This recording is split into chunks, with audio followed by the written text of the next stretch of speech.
what's the problem, guys? We're bringing a video today. I'm doing a video called The Man in the Woods. Smash like button, subscribe. I hope you guys enjoy the videos because we have it's been a great, fantastic day. Let's get right to it.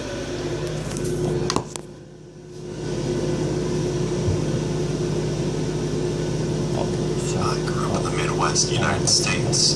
During the 90s, my family lived in a tight-knit community, and we would often have get-togethers and barbecues with our neighbors. It was truly the American dream. My brother and I were very good friends with all the kids from our neighborhood, and whenever we'd have one of these gatherings, all the kids would get together for a game of manhunt. To avoid any of the back and forth, who would be chosen as the hider and the seekers, my brothers and I would usually volunteer to be the seekers.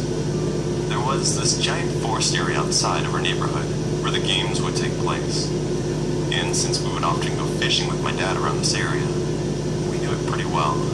You could say we were all very competitive. I remember it was the 4th of July, 1996.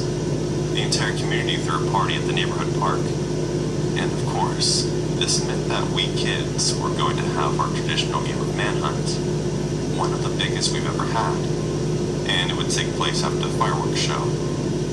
By the time the fireworks stopped, I'd say it was around 9:30 p.m. Shortly after, we gathered everyone for a game and began around 9:45. Things started out like any other game. We caught most of the low-level hiders within the first 10 minutes. However, there were still some of the older kids hiding out in some of the more obscure areas of the park. We were always told never to go too deep into the woods.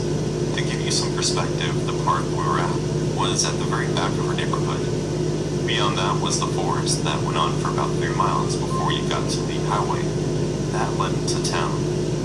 There was no hunting allowed in this forest because of its proximity to residential areas. So we would often see a lot of deer and other animals roaming about. Anyways, the game went on for a while longer, and despite their best efforts, we apprehended most of the hiders, except for a girl who was about 8 years old. We'll call her Ashley. I found this to be very odd because Ashley wasn't the best hider.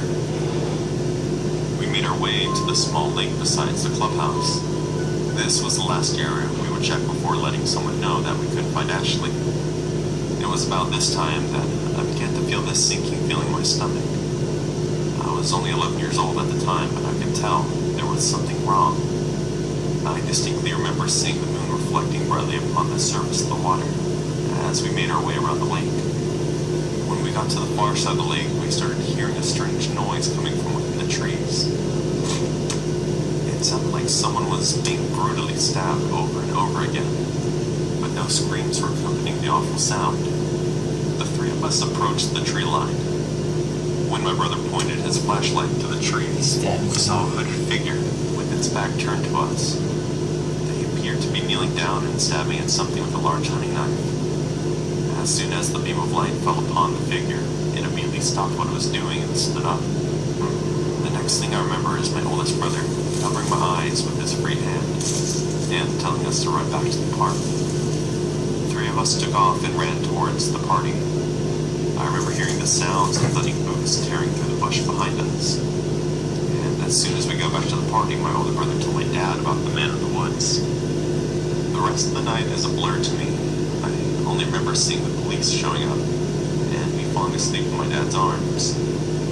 The next morning I was told that Ashley ended up leaving with her parents while the game was still going on, which explains why we couldn't find her. I didn't get a good look at what the hooded man had been stabbing at.